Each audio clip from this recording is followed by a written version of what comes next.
see, we have little changes. Got everything all plumbed, finished, tested.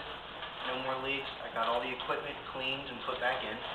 I figured since all the equipment was being moved, now is a good time to take it all apart and strip it all out anyway. So I usually do that every quarter to twice a year, but I've got it all moved and might as well just do it now, make it easier. So we're going to go ahead and go through a walkthrough, let you know how everything is set up, how it's running, little tips, because I've found a couple little things I needed to tweak. Other than that, you notice I did go ahead and finish doing my rockscape. It's the reason I had to change my shirt into my nice consolation prize from Marine Depot for spending way too much money. But I did go ahead and finish the rockscape. It's not as much rock as I'd want, but it's going to have to deal with it in the meantime. But let's go ahead and, as the tank's not the issue with this particular video, I want to go ahead and show you the equipment. Alright, first things first, let's go ahead and look at the overflow. I have moved this return line. This is the input. This is the input line that the pump sucks out from the channel. This is the output line for like if you were dosing. I had it down in this chamber. The problem was, one, is restricting flow through here, and two, every time I would play with something, the tube would shift and start blowing bubbles underneath here. I had played with putting it on the inside of the box, inside the tank, in front of this black baffle, but it actually created a lot more bubbles as the water would flow in through the teeth. So I just have it curled up with a loop, so that way if the power dies, it doesn't start drawing air for some random reason, with the nozzle underwater. From the front, you actually can't see it. And actually here, I'll push the light back as far as we can so we can see the equipment a little bit easier. But you actually can't see it from the front. You can only see it from the very side of the tank, which I don't find to be that much of an issue. So anyway, as you can hear, here we'll even take the cover off. It's running fairly quiet.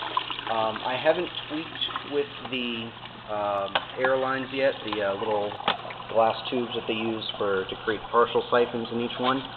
My original idea was to make one of these a full-size siphon tube, sort of along the bean animal style, and the other one was just going to be a backup drain.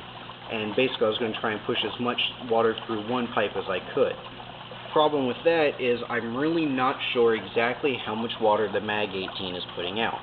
So I don't want to force one to be a full siphon and it not be able to handle the flow I need it to. So I'm just going to tweak with these. I might change them up later, just to be different. I have thought about the issues of space inside of there as far as being able to create an elbow, but we'll deal with that later. So anyway, we know the true union's going down and underneath. As you can see, I've already pushed the tank back up to the wall because I had it out, but I left just a little bit of space so that if I need to maneuver it a little bit, I'm not crushing the box, because that would be a bad thing. Alright, let's go ahead and take a look at the return lines while we're here. I went ahead and actually drilled the little holes, as you can barely see right there. I actually drilled them as low as I possibly could to help break the siphon. Because the sump that I'm using, the tank can actually handle quite a bit of water. So where that water drops down to before it breaks siphon is perfectly fine. It's acceptable. So let's go around the back side so we can see a little bit. This cord here right in the front is actually my lights. Alright, basically just black vinyl tube up to the U-bends. Drop straight down, come from a single Y down and inside the stand. So let's go ahead and open this up. Alright, this plate of glass is actually just here for video purposes because I'm going to stick a light in here to make sure that the camera can see everything I want it to see. So, but this light is actually not going to stay in the stand because I'm not planning on growing algae, or at least not on purpose. I'm not using this as a refugium at the moment. I might be able to fit a small tank. There we go. The vodka's kicking in already. Over here, and I might be able to use that as a refugium, but that's at a later point. So so let's go ahead and walk through everything. Now the pipes come down. It's important to note these last bends are not PVC'd in, because if they were, you would not be able to take the sock off because you couldn't get the sock out from around the pipe. But everything else is cemented together. I have the skimmer in here. Yes, I know it's a cyclone. Yes, I know they're a piece of crap. But my actual ultimate goal is to have this tank plumbed in with the 350 gallon into a single sump massive system. So this is just holding me over in the meantime. Both lines drop down into the filter sock. When I did the rockscape, I purposely churned up all the sand. So every little bit of algae or whatever that was floating around in that water just dumped down inside of there. So it should be pretty well filthy in there by now. But both of them drop into a 7-inch filter sock. Skimmer, I have it off right now just so I can talk and you don't hear it. Same thing with my, improvised media reactor. Basically, I'm just using that for carbon. That's the reason it's not on right now. There's the plug. The bio wheels are actually just sitting in there keeping wet, just because I haven't decided whether I'm actually going to keep them to use them as biofiltration just to supplement or not. I really don't think I'm going to need it, but just in case I have them floating in there. I'll go ahead and plug in the skimmer, so you'll at least get an idea of the volume-wise what's going on.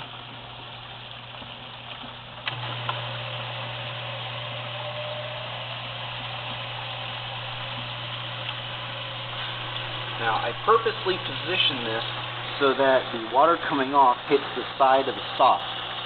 And I did that so that it's not splattering down, because otherwise it's a lot louder if it's splashing, and I can't stand that.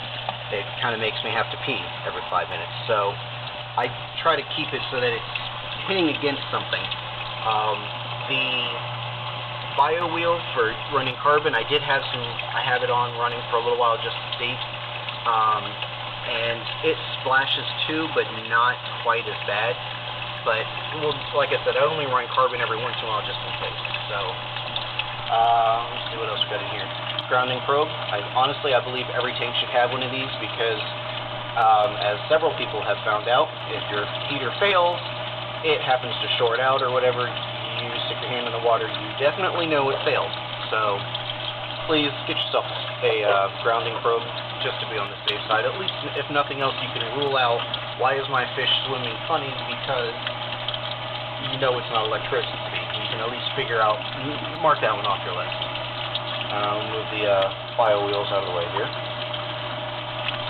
I just have a freebie heater in there right now. I don't know if it actually kicked on or not. I use it usually when I'm mixing water. I just threw it in here just to make sure that everything stayed okay as I was filling up, but I'm not 100% sure that it actually worked. I think it actually just died when I put it in here, so as you can see the temp's a bit low at this point, so I might have to order my Jaeger 150 for this tank, and I'll have to supplement that when I get to 300. Mag 18 running. It's pushing everything through this one hose. I did not shorten the hose. I just curled it up and stuck it behind my nice pretty hider. That is strictly just to keep stuff from falling off the shelf behind the stand, because it's a real pain in the butt without moving the stand around. And it kind of blocks a little bit of light from the window that's on the side over there too. So everything, all the pumps and stuff are all pushed into one outlet with my light and the grounding probe directly plugged into the outlet back there. I did that so that if an emergency happens and I have to kill the power to the circulation pumps or something like that, my grounding probe is not affected. And plus I know if this for some reason, because this has one of those resetting interrupts on it on the side, if this happens to pop for some reason, I know the grounding probe isn't interrupted, so that's the reason I did that. To show you what would happen if a full power failure did go out, and see what's going to happen again, the aqua lifter pump is still running for the overflow, everything else. Actually, we can even go down the line here. Aqua lifter pump, heater, skimmer. This is the third one here behind the tag. My bio wheel would actually be on that one, and mag 18 down on the bottom, with one extra spot open in case I randomly get something else. That's actually probably going to end up being used by the MaxiJet. I might need to stick it in the tank in the meantime as a just a circulation, just to keep things flowing. So we'll see. Haven't gotten there yet. I like to keep using it as a transfer pump if possible, but anyway. So let's go ahead and kill all the power. And you can see we're still under full siphon here. We're no longer pushing in. We've drained out, because that's as low as the bulkhead actually sits, because it's got the little strainer cups on there. And we've already lost our siphon. There we go. Right there, because we've already popped above water. So it'll drip for a little bit. Both of them are there. I haven't actually secured these in place. This is actually, this zip tie right here is actually what I had my top off tube hooked up to, because I just had a half-inch vinyl that I was using just to top off with fresh water from the 12-gallon tank that's sitting over here underneath all this stuff. That was actually my top-off tank, which is why it has marks on it. But I can't fit it next to my sump because it's like 2 inches too long that way. So I got to figure out another way to keep fresh water down there so I don't have to just dump stuff in. But as you can see, we've broken siphon and water level is only halfway in the sump. I can actually add quite a bit more water to the system so that when it overflows, or backs up or whatever, it can actually handle a lot more and bring the level up. That'll add extra water volume, which will help with filtration and balancing everything and keeping things from having massive swings. And it also makes it a lot easier to run the bio wheel because it has that little knuckle on there that likes to break the siphon if it's too low. It makes the pump struggle. But as you can see, everything shuts down and we're okay. So let's go ahead and turn it back on.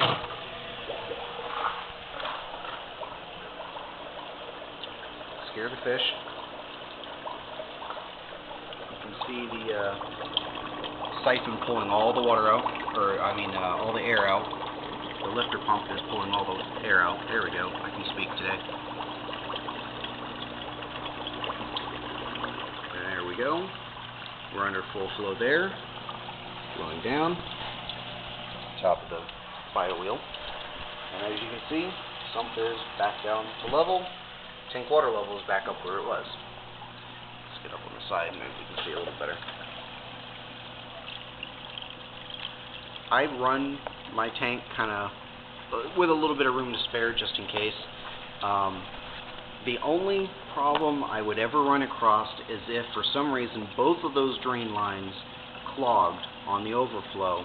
The mag 18 could put up enough water to actually overflow this tank, that even with my gap up top.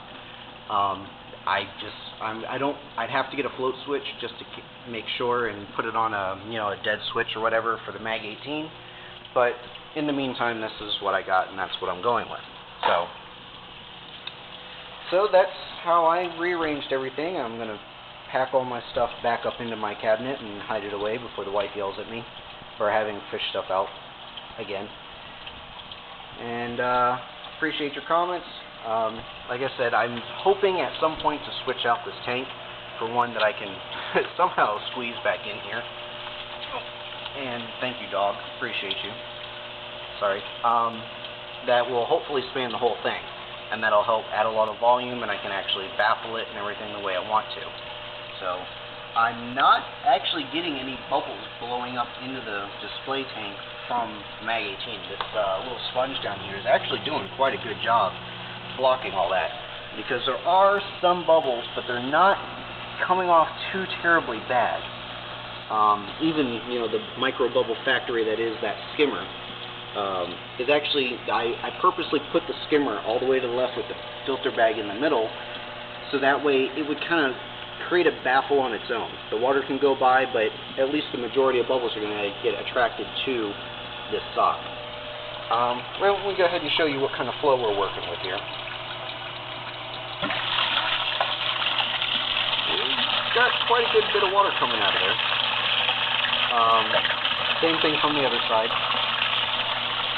I am going to go ahead and suggest that you cut these just a little bit shorter than I had originally said, just because it makes it easier to get them in and out to do filter sock changes. A couple other things I would highly recommend.